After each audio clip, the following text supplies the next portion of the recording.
Reflexão do dia 27 de março de 2024. Semana Santa, quarta-feira, cor litúrgica roxo. Santo do dia, São Ruperto, o corajoso e memorável bispo de Salzburgo, século VIII, Áustria. É preciso coragem para seguir os passos de Deus, para construir e implementar o reino do Senhor. Ensina-nos a ser pessoas cheias desse ânimo que vem do Espírito, como o nosso santo, a realizar o resultado da fé e das obras. Amém. São Ruperto, o corajoso e memorável bispo de Salzburgo, rogai e intercedei por cada um de nós. Amém. Na primeira leitura de hoje, vamos ver em Isaías 50, de 4 a 9. Isaías é um profeta que escreve, conforme a figura ao lado aqui, ele escreve pensando em Jesus. 560 anos antes de Jesus, ele profetizou detalhes. Talvez tenha sido o profeta que mais detalhou, a vida e a morte de Jesus Cristo. Um profeta que viu, enxergou além da sua era, enxergou o tempo de Jesus e enxergou também o tempo vindouro, o fim dos séculos. Leitura do livro do profeta Isaías. O Senhor Deus deu-me língua adestrada, para que eu saiba dizer palavras de conforto à pessoa abatida. Ele me desperta cada manhã e me excita o ouvido para prestar atenção como um discípulo. O Senhor abriu-me os ouvidos. Não hei de resistir, nem voltei atrás. Ofereci as costas para me baterem e as faces para me arrancar a barba. Aqui ele já fala em nome de Jesus, está vendo? Não desviei o rosto de bofetões e cusparadas. Mas o Senhor Deus é meu auxiliador. Por isso não me deixei abater o ânimo, conservei o rosto impassível como pedra, porque sei que não serei humilhado. A meu lado está quem me justifica. Alguém me fará objeções? Vejamos. Quem é o meu adversário? Aproxima-se.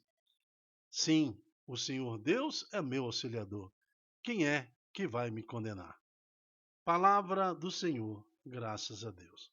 Aqui nessa leitura, o profeta, ele fala como Jesus, Mas o Senhor Deus é meu auxiliador, por isso não me deixei abater o ânimo, conservei o rosto impassível.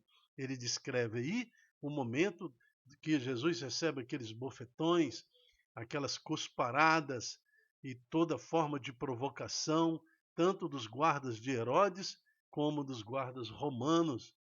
Era um momento de muita humilhação, e aqui descrito pelo profeta com todos os detalhes. Então, que o Senhor possa abrir os nossos olhos, a mente, possa abrir o nosso espírito a acolher Jesus.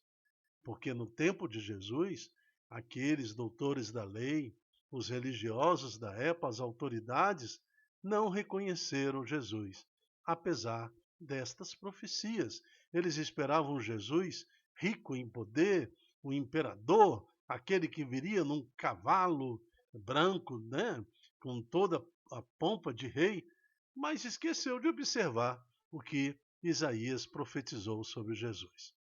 Aliás, Isaías profetizou muito. Profetizou que ele foi crucificado, a seu lado teria sido crucificado 2 malfeitores, ele estaria entre 2 ladrões. Tudo foi profetizado pelo profeta Isaías, apesar deles lerem no templo, lerem na sinagoga as palavras, mas não compreenderam com o coração. Que o Senhor nos livre também de, na nossa geração e na nossa época agora, nós também fecharmos os nossos corações, porque o mundo vem exercendo sobre nós grandes apelos, para que nós esqueçamos as Escrituras, que nós possamos ficar sempre vigilantes e atentos, porque o Senhor vem, há de julgar os vivos e os mortos. E é na profecia, e é nesse fato da igreja guardando as Escrituras, nos ensinando a viver conforme as Escrituras, que assim nós vamos conservando a nossa vida e a nossa expectativa na fé do Senhor que vem em honra e glória. Isaías também profetizou a segunda vinda do Senhor Jesus. Então já aconteceu a primeira, agora há de acontecer a segunda vinda do Senhor. Amém. No salmo de hoje é o Salmo 68. Respondei-me pelo vosso imenso amor, neste tempo favorável, Senhor Deus. Esse responsório nos dá a esperança de um tempo favorável. Por vossa causa é que sofri tantos insultos, e o meu rosto se cobriu de confusão. Eu me tornei como estranho a meus irmãos, como estrangeiro para os filhos de minha mãe. Pois meu zelo, meu amor por vossa casa me devoraram como fogo abrasador, e os insultos de infiéis que vos ultrajam recaíram todos eles sobre mim. Mais um salmo profético falando de Jesus, porque nós sabemos, inclusive em Nazaré, que tentaram matar Jesus, porque ele se autoproclamou Filho de Deus.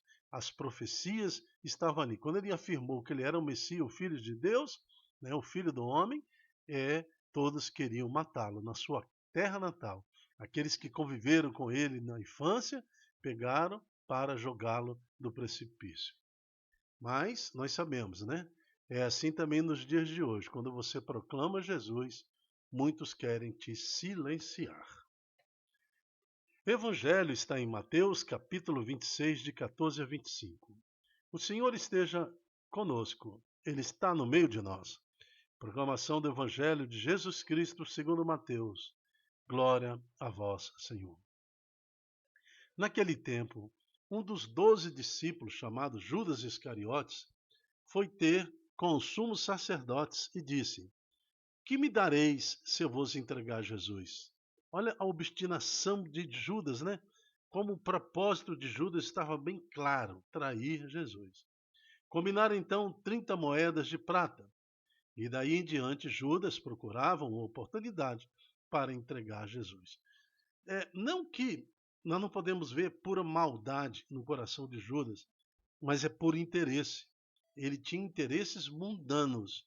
Seguia Jesus, ouvia ele falar, mas a esperança de Judas talvez fosse de um Jesus transformador que pegasse em arma, constituísse um exército e derrubasse os romanos. Uma esperança vã, né? Confiava no mundo, no que falava o mundo, mas estava com Jesus. Então, a sedução do mundo ao redor de Judas levou ele a trair Jesus. Então, essa primeira reflexão do Evangelho é uma atenção, é um alerta para cada um de nós. Muitos cristãos católicos, desejando viver ao lado do mundo, preferem negar as Escrituras, preferem negar os mandamentos de Deus, preferem negar a existência de pecado e até de Satanás. Porque, fazendo isso, dão curso e dão voz ao modernismo, a toda essa forma de enculturar na igreja e também na igreja as práticas mundanas, querendo que sejam aceitas também pela lei do Senhor. Então nós temos que estar atento, porque somos Judas na medida em que fazemos isso contra a igreja e contra a lei do Senhor. No primeiro dia da festa do Ázimos, os discípulos aproximaram de Jesus e perguntaram: Onde queres que façamos os preparativos para comer a Páscoa?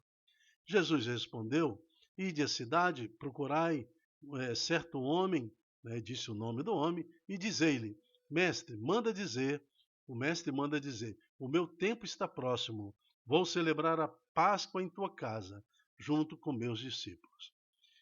E alguns santos que interpretam esta passagem do Evangelho, diz até que este homem já preparara o local, né?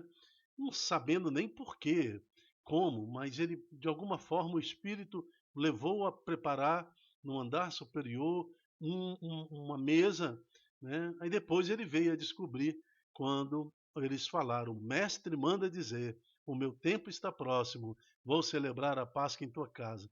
Aí que foi revelado para aquele homem que realmente se tratava de Jesus. Os discípulos disseram como Jesus mandou e preparou a Páscoa. Ao cair da tarde, Jesus pôs-se à mesa com os 12 discípulos.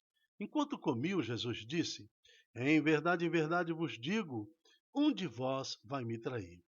Eles ficaram muito tristes. Um por um começaram a lhe perguntar: Senhor, será que sou eu? Jesus respondeu: quem vai me trair é aquele que comigo põe a mão no prato. O Filho do Homem vai morrer, conforme diz as Escrituras a respeito dele. Então, está vendo? As Escrituras falam que Jesus seria crucificado. O próprio Cristo está revelando agora aos apóstolos como que os saduceus, os doutores da lei, como que aqueles homens desprezaram isso nas Escrituras, eu não compreendo. Só mesmo Deus, né, que pode ter cegado o coração deles. Contudo, ai daquele que traiu o Filho do Homem, seria melhor que nunca tivesse nascido. Então Judas, o traidor, perguntou, né? Porque nesse momento Jesus pegou o pão e ele também pegou com Jesus o cálice e o pão. É, o Judas perguntou a Jesus: então seria eu? Jesus lhe respondeu: tu o dizes. Naquele momento, Satanás então entrou em Judas. Assim diz em outra parte do Evangelho. E Judas deixou os discípulos e Jesus e foi praticar a maldade que já estava planejada no seu coração. Irmãos, palavra da salvação, glória a vós, Senhor. Irmãos, é importante dizer que cada discípulo, cada homem que estava ali do lado de Jesus, eram pecadores. Cada apóstolo que estava ali era pecador também, assim como eu e você. Todos tinham, de alguma forma, traído Jesus. Todos, de alguma forma, traíram Jesus. Quando Jesus esteve no Calvário, quando ele estava lá na cruz, as mulheres ficavam ao redor de Jesus. O único apóstolo que ficou foi João. Assim mesmo, porque ele tinha grande influência, né, junto aos romanos, então ele estava ali mais por influência da sua família, mas temeroso, sem dar testemunho, né, também assim meio sufocado por aquela realidade, né, diferente das mulheres que estavam lá adorando, chorando por Jesus e adorando, rezando, glorificando a Deus. Mas nós sabemos que os demais apóstolos sumiram, a ponto de Pedro negar Jesus 3 vezes. Então todos traíram Jesus de alguma forma, mas Judas Iscariotes traiu de uma forma pretendida, planejada. Então nós traímos também Jesus, muitas vezes com nossos atos, palavras e omissões, com os pecados, mas temos que nos sentir arrependidos e confiar na misericórdia de Deus, que nos dá o perdão, pelo o ato misericordioso de Deus, que nos acolhe como pecador e nos transforma. Nós não podemos ficar planejando o pecado, executando o pecado, né? É assim como fez Judas. E em malefício da igreja, em total inobservância do mandamento do Senhor e fazendo disso um ganho de vida, fazendo disso uma oportunidade para prazer pelo prazer. Mas cada um de nós tem a sua dificuldade. Cada um de nós, nós vamos cair, nós vamos pecar. Isso significa trair Jesus. Mas que estejamos dispostos, na humildade do Senhor, na humildade do Espírito, pedir perdão, assim como Pedro fez e os demais apóstolos o fizeram, na medida em que Jesus se revelava em misericórdia para cada um deles após a ressurreição.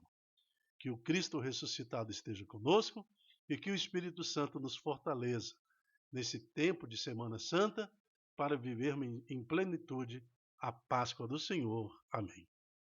Eu me chamo Dilton Góes. O nosso projeto chama-se Ai de mim se não evangelizar.